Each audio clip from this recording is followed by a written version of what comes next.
Hello नमस्कार। काफ़ी दिनों से मैं सोच रहा था कि मैं आपसे कुछ बातें शेयर करूं, मगर मैं ये भी सोच रहा था कि एक सही समय आने पे बताऊं, मगर वो सही समय आ ही नहीं रहा। कोई बात नहीं, शुरू से शुरू करते हैं। चलो भाई। तो मेरा नाम है अमित कुमार। ओके। कोई नई बात नहीं है। घर में मम्मी पापा मैं और मेरी दीदी हैं जिनकी शादी हो चुकी है। आपने कई सारी शॉर्ट्स में देखा होगा, एक क्यूट से बेबी के साथ आती हैं जो मेरा भांजा है, काफ़ी मक्कार है। और पापा मेरे इंडियन आर्मी से रिटायर हैं। तो जो आर्मी ब्रैट्स है वो मेरी छोटी सी बोरिंग सी कहानी को रिलेट कर पाएंगे। नहीं। हाँ, तो 2019 में 12th करने के बाद मैंने दूसरी गलती bachelor of science with PCM लेकर की। अच्छा। और पहली गलती 10th के बाद साइंस स्ट्रीम विद मैथ्स लेकर की। ठीक है। क्यों?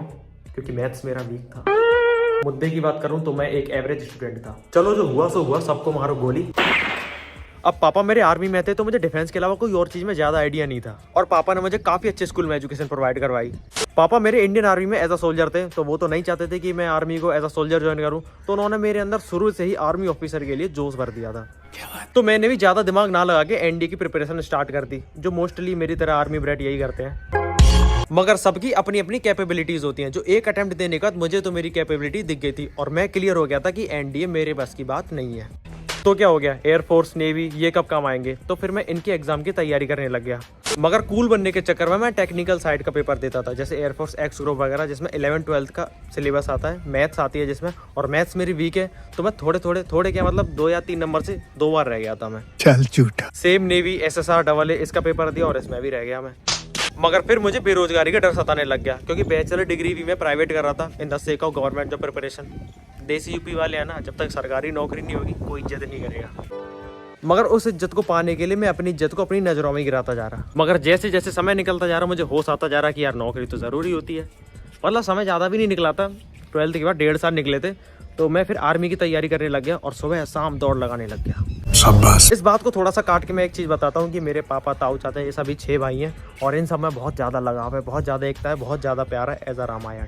तो मेरे एक चाचा जी न्यूजीलैंड रहते हैं और उन पर 2 बेटे हैं। जो सबसे बड़ा वाला है, ही इज लाइक माई सहपाठी।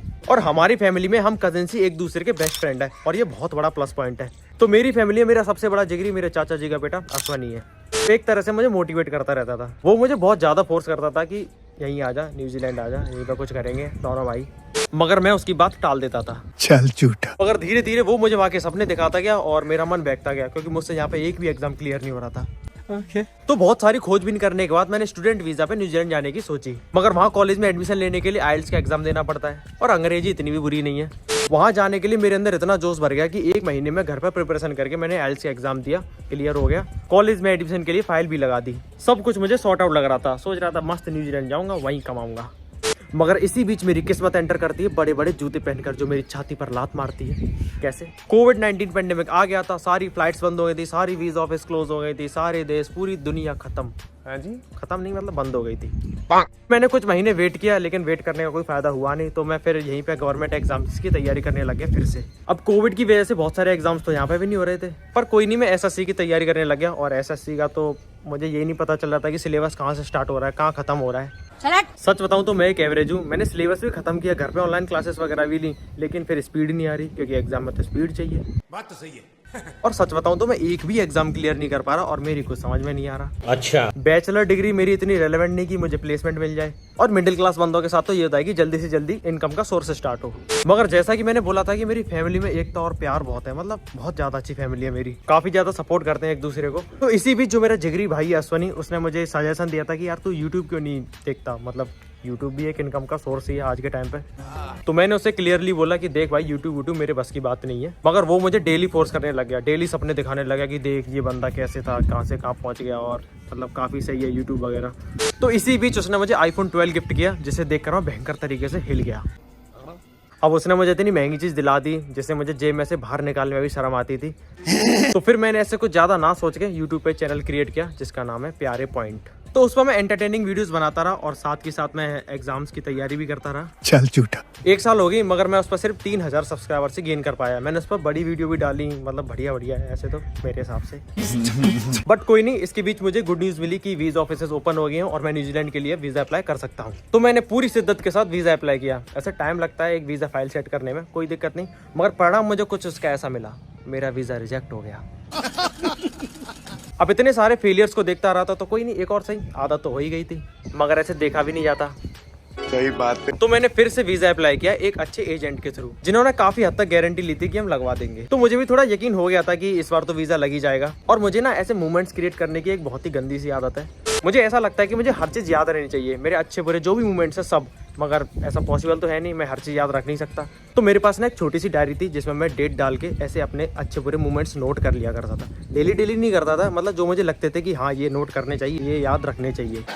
फिर मैंने सोचा कि यार ये व्लॉग्स भी तो यही काम करते हैं। मैंने ये भी सोचा था कि अगर इस बार मेरा वीजा लग जाएगा तो मेरी ऐसे नई लाइफ जर्नी स्टार्ट होगी, तो क्यों ना उन्हें याद रखने के लिए ऐसे छोटी छोटी वीडियोस बनाई जाए। मुझे ऐसा लगता था कि मेरी लाइफ ही कॉमेडी बन चुकी है, तो मैंने सोचा कि क्यों ना इसी कॉमेडी को थोड़ा और क्रिएटिव बनाया जाए। वाह क्या एक्टिंग कर रहा है। तो मैंने 25 अक्टूबर 2022 यानी दिवाली वाले दिन से एक नया चैनल बनाया जिसका नाम मैंने रखा द रोमर अमित।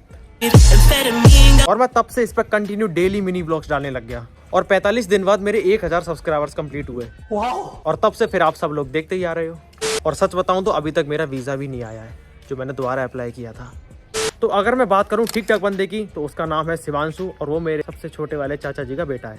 और ठेस बुद्धि जो हमारी फैमिली का तो नहीं है, लेकिन फैमिली से कम भी नहीं है, क्योंकि वो ठीक ठाक बंदे के पड़ोस में रहता है और वो हमारे फैमिली फ्रेंड से है, मतलब जनरेशन वाइज जनरेशन फ्रेंडशिप चलती आ रही है। जैसे उसके पापा की फ्रेंड से मेरे पापा वगैरह से, उसकी जो बड़ी बहन है कजिन्स वगैरह उनकी फ्रेंड से, मेरी दीदी वगैरह से, उसकी हमसे। और राखी मेरी सगी बहन तो नहीं है, मगर सगी बहन से कम भी नहीं है। मतलब ये मेरी मौसी की बेटी है, इसकी मम्मी और मेरी मम्मी बहन है। एक ही दिन और एक ही परिवार में शादी हुई है, मतलब हमारे परिवार में ही। और उसके पापा मेरे ताऊ लगते हैं, उसके पापा मेरे पापा भाई, और मैं उसकी मम्मी को बड़ी मम्मी बोलता हूँ। तो बस यही थी मेरी एक छोटी सी बोरिंग कहानी। मतलब सच बताऊँ तो अब तो मेरा थोड़ा थोड़ा एक्सप्लोर करने का मन करता है, मतलब ट्रैवलिंग करने का मन करता है। हम प्लान भी कर रहे हैं और बहुत जल्द हम जाएंगे भी ट्रैवलिंग पे। मैं, मेरी बहन, टिक टाक बंदा, ठेस बुद्धि। और आपके जो भी सवाल है मैं Q&A वीडियोस में आपके सारे सवालों के जवाब दूंगा। मैं इस वीडियो के कमेंट सेक्शन में और कम्युनिटी पोस्ट पे एक मेल ड्रॉप करूंगा, जिसमें आप अपने क्वेश्चंस वीडियो फॉर्मेट में मुझे मेल करना, और मैं आपके सारे सवालों के जवाब देने की पूरी कोशिश करूंगा। आज ठेस बुद्धि नहीं आया क्योंकि आज ठेस बुद्धि का बोर्ड का एग्जाम है 12th क्लास का। मैं फिर बाहर चलता हूँ, बाहर का नज़ारा देखने, जो मैंने मिस तो कर दिया है। वाह इतने सुंदर कलर की शाम मैंने देख नहीं पाई ठीक से। मैं छत पे जा ही रहा होता हूँ कि तभी ठेस बुद्धि आ जाता है अपनी अपाचे से दूध लेने। वाह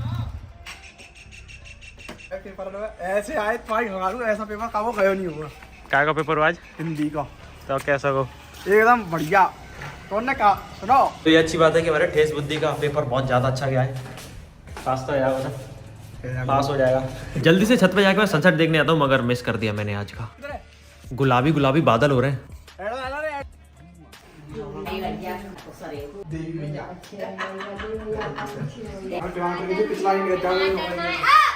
आज पेपर को ज़्यादा अच्छा गया तो खुशी संभाली नहीं जा रही इससे।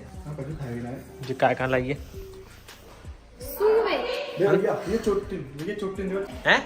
फर्स्ट पोजीशन मिल गया हारमोनियम फाइल में। ले लो फर्स्ट पे। क्लास में सबसे अच्छी हारमोनियम फाइल बनाने में इसकी फर्स्ट पोजीशन आई है। और इसे प्राइज में क्या मिला है? एक पेन।